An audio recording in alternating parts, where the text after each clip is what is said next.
Today we have the LG 27GR95QE 240Hz 1440p OLED Gaming Monitor versus the Samsung Odyssey Neo G8 Mini LED Powerhouse. Hi friends and welcome to Victor's Reality. Today we're going to be seeing the differences between the clearest and fastest monitor I have ever seen, which is the 240Hz OLED, and we're going to be comparing it to the transitions of the Mini LED on the Neo G8, brightness differences, and the speed and transition of each panel. One thing I will say, the LG OLED has been one of the trickiest monitors I have ever used. I do find that the Gamer 1 preset, as you'll be able to see here in my video, seems to be the brightest. The only issue there is that the ABL kicks in, and the only way I've been able to find to remove the ABL or lower it is to keep the contrast between 60 and 65. But to me that defeats the purpose, because you want that impactful brightness.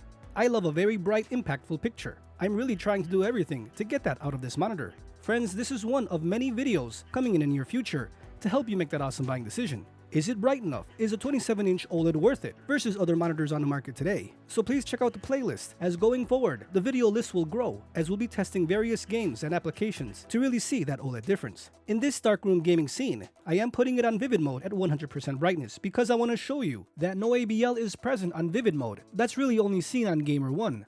While on the Samsung, as you can see, 80 brightness, 60 contrast, and a black equalizer of 11, with contrast enhancer off and low input lag mode off. And don't worry, as this is a versus video, we will be ramping up the Neo G8 to its full power to show you the real differences. Remember friends, brightness is not everything, but to me it's really important. So this video is just to show you some differences between the monitors. Here with the Street Fighter Alpha logo screen, you can see in vivid mode, the LG is lower in brightness. Once I switch it to Gamer 1, it does get way brighter. And that's what I've been able to find out. Sometimes vivid mode looks brighter than Gamer 1, and vice versa. I guess it all depends on what you're doing, entertainment versus gaming. But in a darkroom setting, even on vivid mode, everything is very comparable. I'm trying to give you an idea of how really bright, in a worst case scenario, this monitor can get. Now still, the Neo G8 is brighter, but the OLED really is an awesome experience.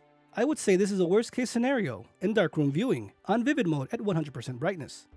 Now with the room having ambient lighting, I will have the LG OLED on Gamer 1 with 100% brightness, as DAS mode is enabled, low input lag mode, and to me, this is the brightest I've been able to get the LG OLED to appear. I say this is worst case scenario because there's a lot of full screen brightness on these games. When you play Callisto Protocol or Resident Evil 4 or Warzone, there's a lot of dark scenes in those games, so those games would appear brighter than what you're seeing here. This is a worst case scenario, and I think that's the best way to showcase this monitor. To me, it's still bright enough, but only you can decide what's best for you. So on the LG OLED with low input lag, you can see it's faster and it is very bright. And like I said earlier, the ABL really kicks in at anything above 65. If you put it under 65, you should eliminate the ABL. So test to your liking to see which level you can put up with. Here, slowing down the video, just showing you that the OLED technology is faster than the Odyssey Neo G8. Low input lag mode is enabled on the LG OLED, while it's off on the Odyssey Neo G8. But you're seeing a lot of things here. Look at that brightness on the OLED. It's faster, it's brighter than the Odyssey, of course at 80%. But to me, this is not a low brightness monitor.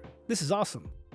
Now both of the monitors have low input lag on, so it's a fairer test. Everything else is still the same on the Neo G8. We're not at full power yet. Here I'm slowing down the video so you can see, in the beginning part, the OLED looked faster. So why is that? Let's watch it again at 1% speed. You can see exactly that both monitors have the signal, while the LG OLED is able to display everything way faster than the Mini LED.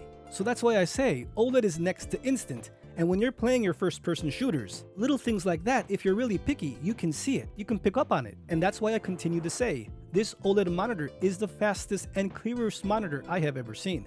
This 27GR95QE, according to these tests, is faster than the Odyssey Neo G8, even with both having low input lag on. LG OLED is faster. Now cranking up the brightness to 100%, the contrast at 70, and a black equalizer of 13. Contrast enhancer is still off. We'll get to that in a bit. Here I'm showing you the brightness difference. While the LG OLED looks beautiful and crisp, look at that Odyssey Neo G8. That looks so vivid, so clear. And as a person that loves impactful brightness, I would technically prefer to play it on the Neo G8. I mean, it's bigger, right? It looks more fun. The contrast, the colors, everything is just popping out of the screen. Now let's talk about the panel differences. Here with the settings on screen, you can see the Neo G8 looks tremendously bright, super impactful. there's just no competition. The Neo G8 just looks so much more vibrant and bright. But all of that comes at a cost. As you know, OLED shines on a per pixel level, as they can turn on and off on the fly, while with Mini LED, the Mini LED zones still need to turn on and off, and it's all dependent on the backlight. So when there's ultra fast transitions, especially like the ash you're seeing right now, the OLED is just on another level. It's things like this where OLED really takes the win. Even slowing it down on the transition, OLED versus Mini LED. OLED is faster, and there's no transition delay like the Mini LED. But that impactful brightness is worth it. You can see easily here, friends.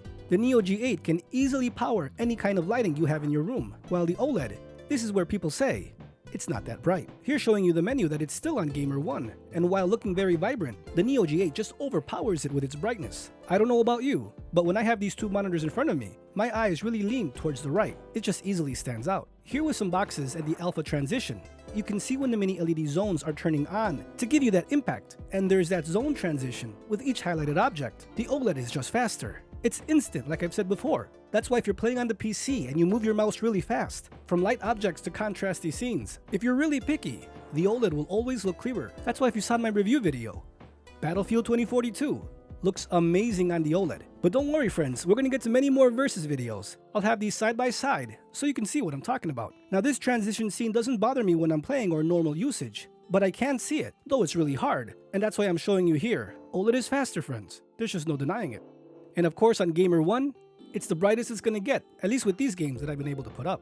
And of course that dreaded ABL. The ABL here is at 75 on Gamer 1, as I want to show you that drastic change. If you have it to 60 to 65, it's basically removed. But once you go higher than 65, let's just say 70, it starts to appear. And then of course once you hit 75, this is what you're gonna get. As you can see, it looks beautiful. But when the flash happens, the monitor does exhibit the ABL, and it's really annoying.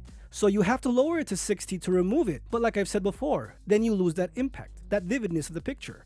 That's just my observation, friends. If you don't need that ultra brightness or as much brightness as you can get, you'd be totally happy with this monitor. I mean, I can easily see this monitor being displayed at esports arenas, especially with fighting games. It's super instant. If you want that edge, this is the monitor to use.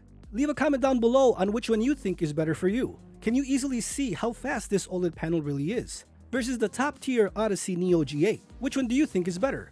Now in my opinion, it's really hard to decide who wins today. This is a versus video, so I'll give you my verdict. While I do truly love that clearness and that instant response of the OLED technology, there is no denying how bright and impactful that Odyssey Neo G8 wins. In my opinion, my eyes would lean towards the right. It just easily stands out. The win goes to the Odyssey Neo G8. But please let me know what you guys think. So friends, if you found this video helpful, please hit that like button so more people can see it to help them make that awesome buying decision. Consider subscribing if you want more information on both of these amazing monitors. Thanks for watching, friends. Stay safe out there. I'll see you guys next time.